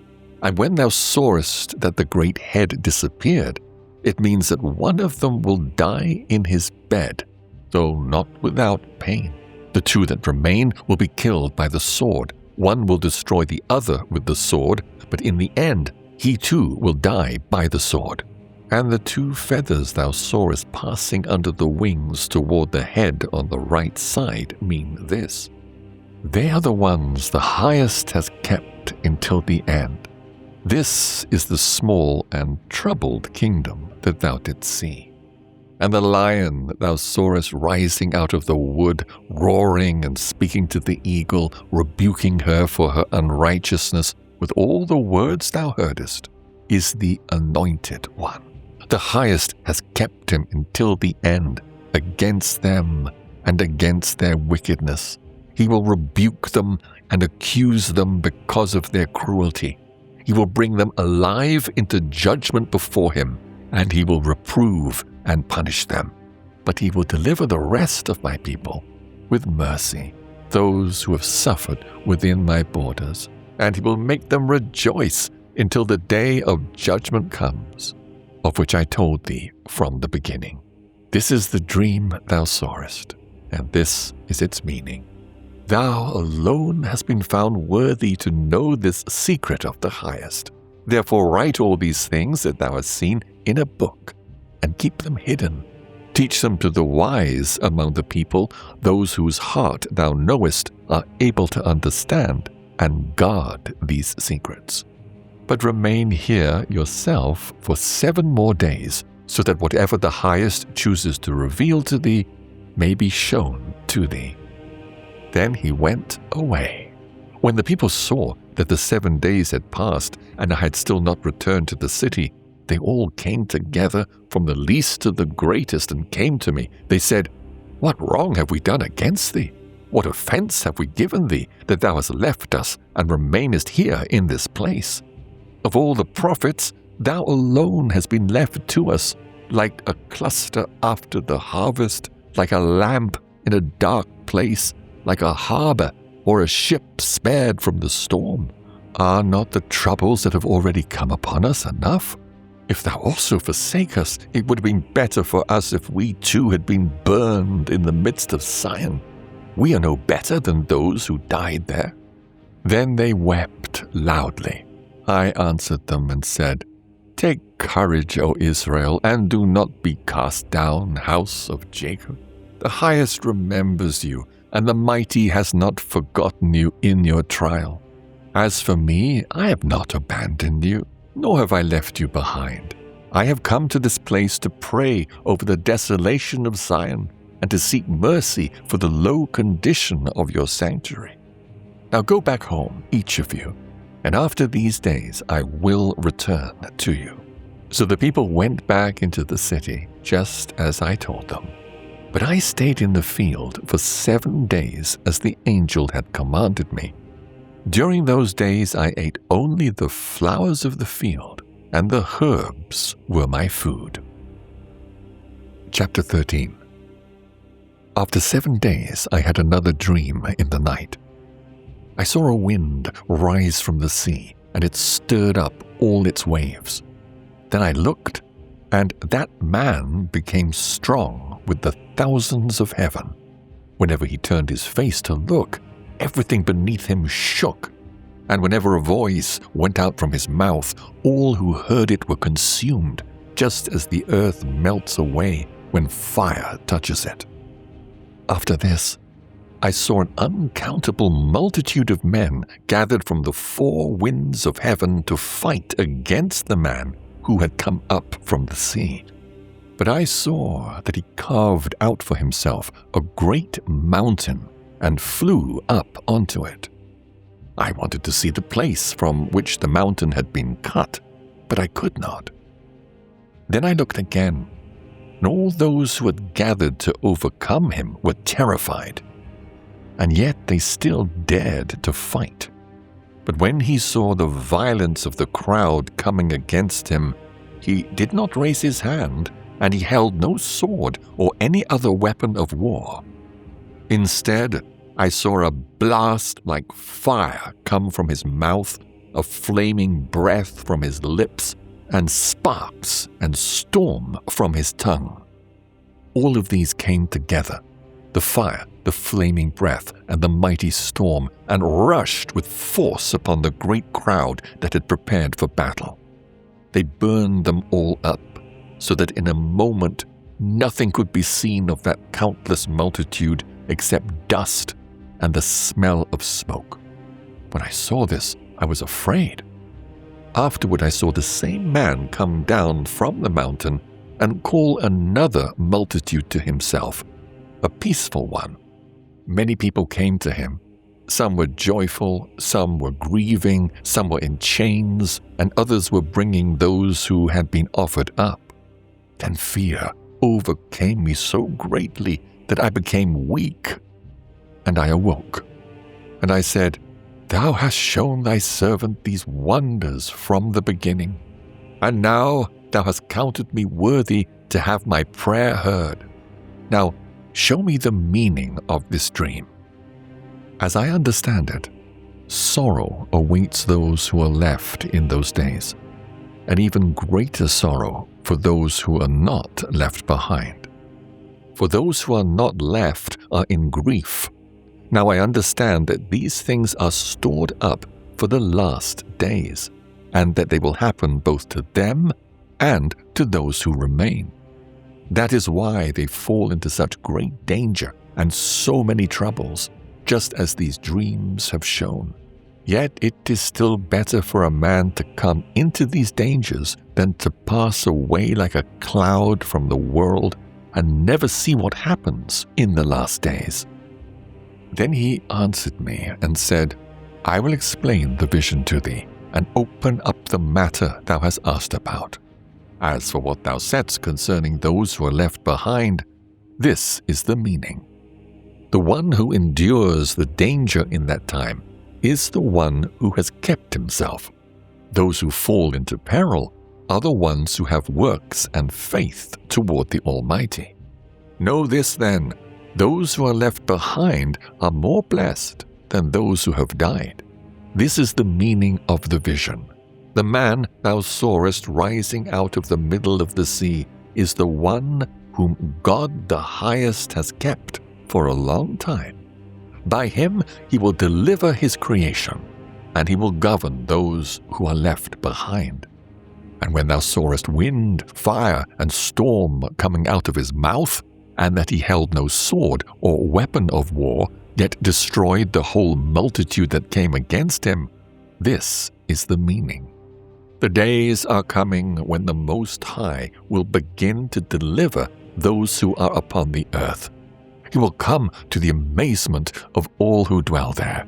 People will rise against one another, city against city, place against place, nation against nation, and kingdom against kingdom. When these things begin to happen, and the signs I showed thee before come to pass, then my Son will be revealed, the one thou sawest rising as a man. And when all the nations hear his voice, each man will leave the battle he is fighting in his own land. Then an uncountable multitude will gather together, just as thou sawest, desiring to come and make war against him. But he will stand upon Mount Sion, and Sion will appear and be shown to all, prepared and built, just as thou sawest the mountain cut out without human hands.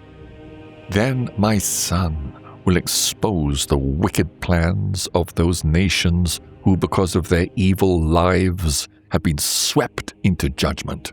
He will set their evil thoughts before them and the punishments that are about to come upon them, which are like fire, and he will destroy them without effort by the law that is like me. And when thou sawest that he gathered another peaceful multitude to himself, these are the 10 tribes. They were taken away captive from their own land in the days of Hosea the king, when Salmanassar, king of Assyria, carried them away beyond the waters into another land. But they made this plan among themselves. They would leave behind the multitude of the heathen and go into a distant country where no one had ever lived, so that there they might keep their statutes, which they had not kept in their own land. They entered through the narrow parts of the Euphrates. The Most High showed signs for them then, and stopped the flow of the river until they had crossed over. For it was a long journey through that region, lasting 1.5 years.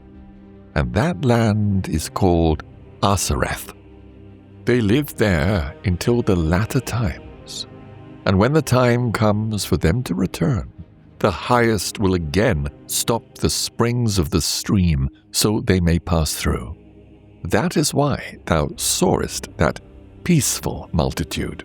But those of thy people who are left behind are the ones found within my borders. And when he destroys the gathered nations, he will protect the people who remain. Then he will show them great wonders. Then I said, O Lord, that rulest over all, show me this. Why did I see the man rising from the middle of the sea? He answered me, just as thou canst not search out or know what lies in the depths of the sea, in the same way no one on earth can see my Son or those who are with him, except in the appointed time. This is the meaning of the dream thou sawest, and this is why thou alone hast been given understanding. For thou hast left thy own way, and given thyself to my law, and hast sought after it. Thou hast ordered thy life with wisdom, and called understanding thy mother. Because of this, I have shown thee the treasures of the Highest. After 3 more days I will speak to thee again, and reveal to thee mighty and wondrous things. Then I went out into the field, praising and greatly thanking the Most High for the wonders he does in their proper time, and because he rules over time itself and over all things that come in their appointed season. And there I sat for 3 days. Chapter 14. On the 3rd day, as I sat beneath an oak, a voice came from a bush opposite me and called, Esdras, Esdras. I answered, Here am I, Lord, and stood up on my feet. Then he said to me, In the bush I clearly revealed myself to Moses and spoke with him when my people were serving in Egypt. I sent him, led my people out of Egypt, and brought them up to the mountain where I kept him with me for a long time. I showed him many wonderful things, revealed to him the secrets of the times and of the end, and commanded him, saying, These words thou shalt make known, and these thou shalt keep hidden. And now I say the same to thee. Keep in thy heart the signs I have shown thee, the dreams thou hast seen, and the explanations thou hast heard.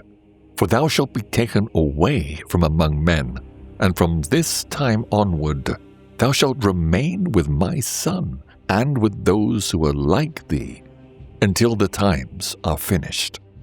The world has grown old and lost the strength of its youth. It has been divided into 12 parts, and 10 parts have already passed away, along with half of the 10th. Only what remains after that half is left. So now, put thine house in order, correct thy people, comfort those among them who are in trouble, and turn away from corruption. Cast away mortal thoughts. Put aside the burdens of man, and lay down thy weak nature. Leave behind the thoughts that weigh thee down the most, and make haste to escape these times. For even greater evils than those thou hast already seen will happen later. The older and weaker the world becomes, the more evil will increase among those who dwell in it. The end is drawing much nearer now, and falsehood is close at hand, for the vision thou hast seen is quickly coming to pass. Then I answered and said, Lord, I will go as thou hast commanded me, and I will warn the people who are here now, but what of those who are born later? Who will warn them? The world lies in darkness, and those living in it have no light. Thy law has been burned, so no one knows thy works, or what is about to happen.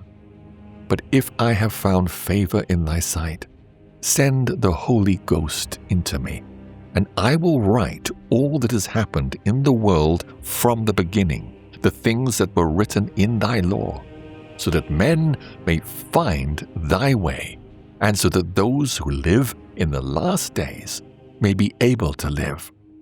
He answered me and said, Go now, and gather the people together. Tell them not to look for thee for 40 days.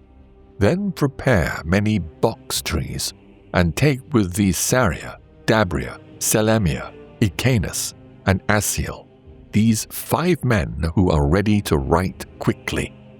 Come here again, and I will light a lamp of understanding in thy heart, and it will not go out until the work thou art about to begin is finished. When it is done, some things thou shalt make known openly, and some thou shalt show in secret to the wise. Tomorrow, at this same time, thou shalt begin to write. So I went out as he commanded, and gathered all the people together.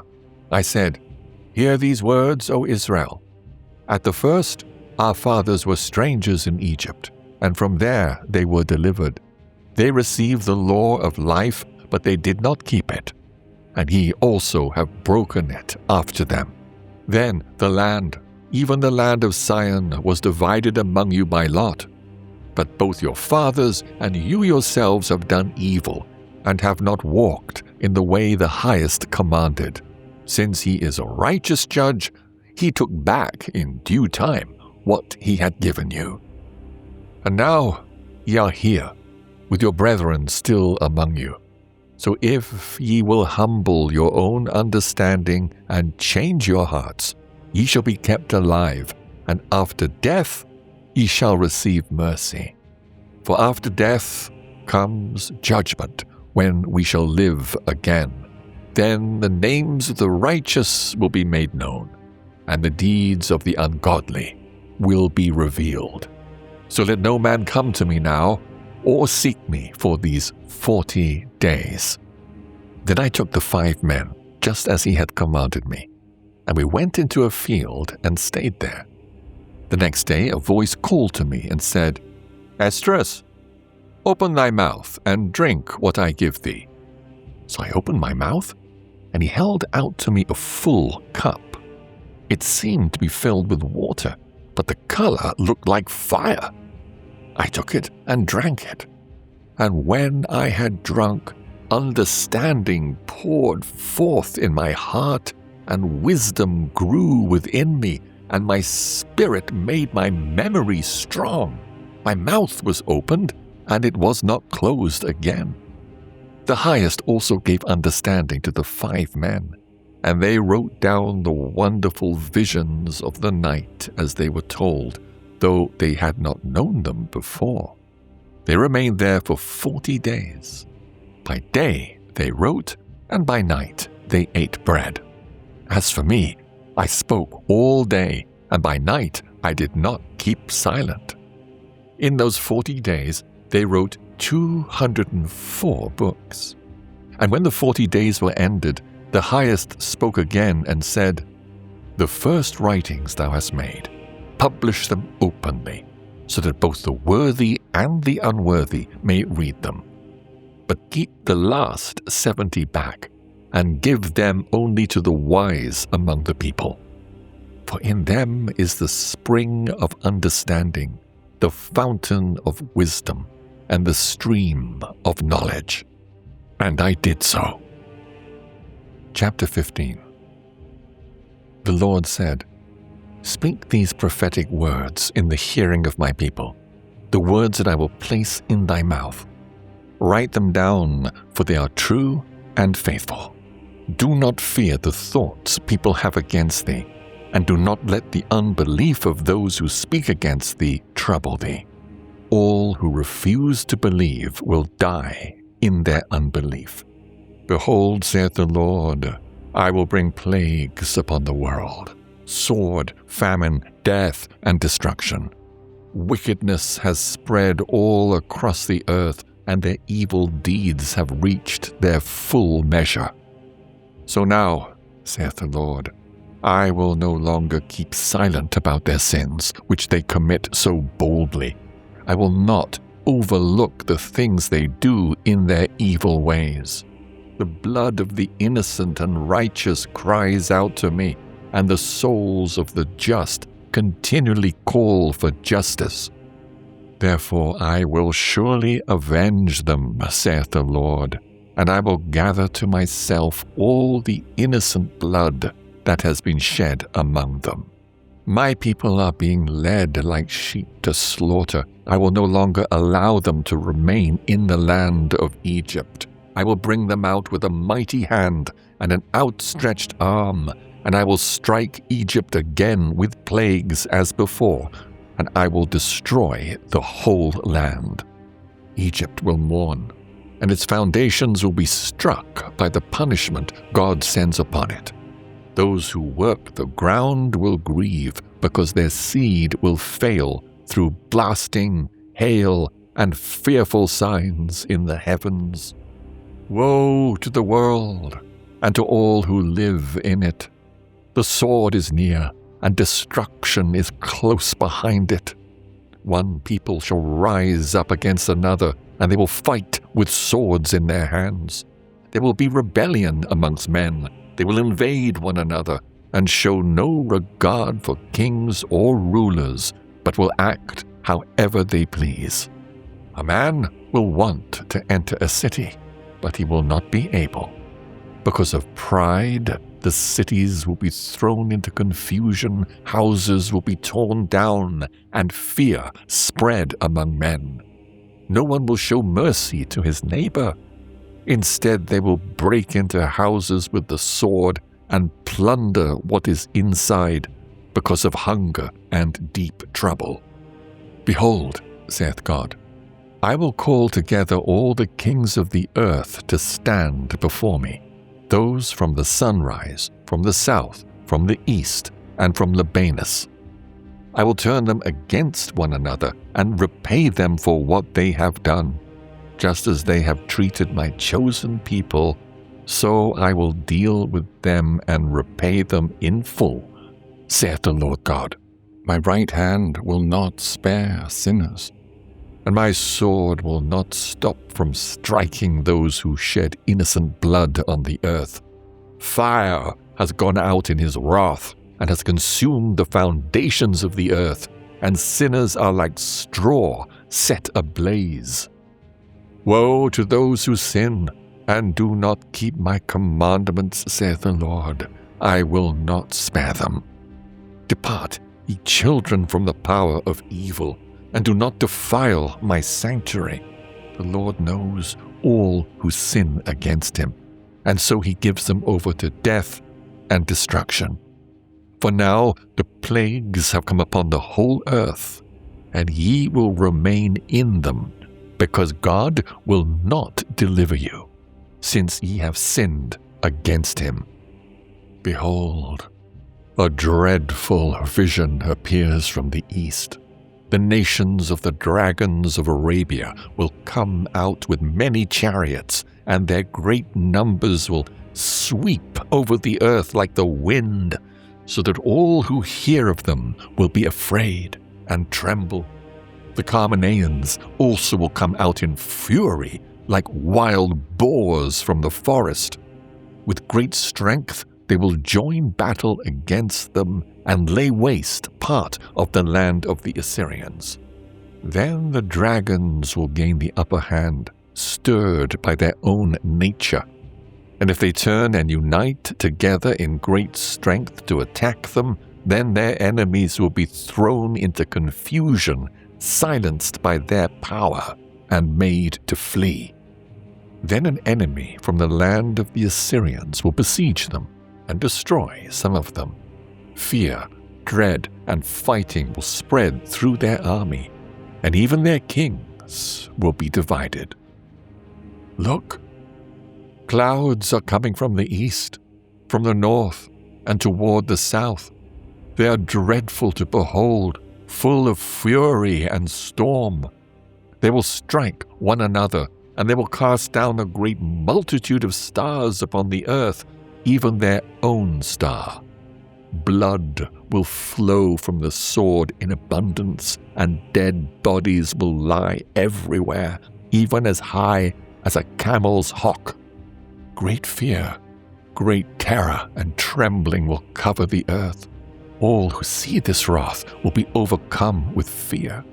Then mighty storms will rise from the south, from the north, and another part from the west. Strong winds will come out of the east and break it open, and the cloud raised up in wrath, along with the star stirred up to bring fear between east and west, will be destroyed. The great and powerful clouds will swell up, full of wrath, together with the star, to make all the earth and all who dwell in it afraid. Over every high and lofty place they will pour out dreadful judgment. Fire, hail, flying swords, and great floods of water, until the fields are covered and the rivers overflow with abundance. They will tear down cities and walls, mountains and hills, trees of the forest, grass of the meadows, and their grain. Then they will move steadily toward Babylon and fill her with terror. They will come upon her and surround her, and the star and all his wrath will be poured out on her. The dust and smoke will rise to heaven, and all those around her will weep for her. Those who remain under her will serve the ones who brought fear upon her. And thou, Asia, who hast shared in the hope of Babylon and taken pride in her glory, woe unto thee, thou miserable one! Thou hast made thyself like her, and adorned thy daughters in whoredom, so they might please thy lovers and boast before them, those who've always desired to commit whoredom with thee. Thou hast followed that hated one in all her deeds and inventions. Therefore God says, I will send plagues upon thee, widowhood, poverty, famine, sword, and pestilence, to lay waste thy houses with destruction and death. The glory of thy power will wither like a flower, and the burning heat sent against thee will rise up. Thou shalt become weak like a poor woman beaten with stripes, like one wounded and punished, so that the mighty and thy lovers will no longer be able to receive thee. Would I have dealt with thee so severely in jealousy, saith the Lord, if thou hadst not always slain my chosen people, and gloried in the violence of thy own hands? Over their dead, while drunken, thou didst say, Show forth the beauty of thy face. So the reward of thy whoredom shall return upon thine own bosom, and thou shalt receive thy due payment. As thou hast done to my chosen, saith the Lord, so will God do to thee, and he will hand thee over to disaster. Thy children will die from hunger, and thou shalt fall by the sword. Thy cities shall be torn down, and all that is thine shall perish by the sword in the field. Those in the mountains will die of hunger because of the terrible lack of bread and water. They will eat their own flesh and drink their own blood. Thou, in thy misery, shalt come through the sea and be struck again with plagues.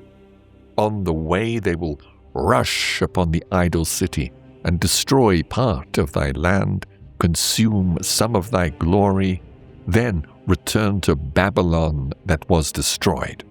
Thou shalt be laid low by them like stubble, and they will be like fire against thee. They will consume thee, thy cities, thy land, and thy mountains, all thy woods and fruitful trees they will burn with fire. Thy children they will carry away captive, and all that thou hast they will take as spoil, and they will ruin the beauty of thy face. Chapter 16. Woe to thee, Babylon and Asia! Woe to thee, Egypt and Syria! Put on sackcloth and rough cloth, mourn for your children and grieve, for your destruction is near. The sword has been sent against you, and who can turn it back? Fire has been sent among you, and who can put it out? Plagues have gone forth against you, and who can drive them away? Can any man chase off a hungry lion in the forest? Can anyone stop fire once it has taken hold of dry stubble? Can a man call back an arrow once a mighty archer has released it? The mighty Lord sends these plagues, and no one can turn them aside. Fire goes out from his wrath, and no one can quench it. He sends lightning, and who will not fear? He thunders, and who will not tremble? The Lord speaks in judgment, and who can stand before him without being crushed? The earth shakes, and even its foundations move. The sea rises up from the deep, its waves are stirred, and even the fish are troubled before the Lord and the glory of his power. Strong is his right hand that bends the bow. The arrows he sends are sharp, and when they go out to the ends of the earth, they do not miss. Look, the plagues have been sent, and they will not return until they have struck the earth. The fire has already been kindled, and it will not go out until it has consumed the foundations of the earth. Just like an arrow shot by a mighty archer does not turn back, so the plagues sent upon the earth will not return empty. Woe is me! Who will rescue me in those days? It will be the beginning of sorrow and deep mourning, the beginning of famine and great death, the beginning of wars, when even the mighty shall stand in fear. It will be the start of many evils. What shall I do when all these things come? Famine, plague, suffering, and distress are sent as punishments meant to correct men. Yet even after all this, they will not turn away from their wickedness or keep these warnings in mind. Food will still seem plentiful and cheap in the land, and because of that, they will think they are safe. But even then, sword, famine, and great confusion will spread across the earth. Many who live on the earth will die from hunger, and those who escape famine will be cut down by the sword. The dead will be thrown out like refuse, with no one left to mourn them, because the earth will be stripped bare, and the cities laid waste. No one will remain to plow the ground or sow seed. Trees will bear fruit, but who will gather it? Grapes will ripen, but who will tread them? Everywhere will be empty of men, so much so that one man will long to see another and hear another human voice. Out of a city, only 10 may remain, and out in the country, only 2, hiding themselves in thick groves and in the cracks of the rocks. It will be like an olive tree after the harvest, where only 3 or 4 olives are left on its branches, or like a vineyard after gathering, where a few clusters remain for those who search carefully through it. In the same way, in those days only a few will remain alive after men search houses with the sword. The earth will become desolate, its fields will grow old, and its roads and paths will be overrun with thorns, because no one passes through them. Virgins will mourn because they have no bridegrooms. Women will mourn because they have no husbands. Their daughters will mourn because they have no one to help them. In the wars, their bridegrooms will be killed, and their husbands will die from famine. So hear these things, and understand them, ye servants of the Lord. Receive the word of the Lord. Do not trust in the gods of whom the Lord has spoken. The plagues are drawing near, and will not delay. It will be like a woman in the 9th month of pregnancy, When her hour comes, great pains come suddenly upon her, and once the child begins to come forth, those pains do not stop. In the same way, the plagues will not delay once they begin to come upon the earth. The whole world will mourn, and sorrow will come upon it from every side. O my people, hear my word. Prepare yourselves for the struggle ahead, and in those days live like pilgrims on the earth. Let the man who sells live as though he were fleeing away. Let the one who buys live as though he were about to lose what he bought. Let the merchant act as though he will gain no profit. Let the builder live as though he will never dwell in the house he raises. Let the sower sow as though he will not reap. Let the planter of a vineyard plant as though he will never gather the grapes. Let those who marry live as though they will have no children, and those who do not marry live like men already widowed. For this reason, men will labor in vain. Strangers will reap their fruits, take their goods, pull down their houses, and carry away their children captive. In captivity and famine, they will bring forth children, and those who carry on in trade through robbery, adorning their cities, their houses, their possessions, and themselves, only stir up more of my anger against them for their sin, saith the Lord.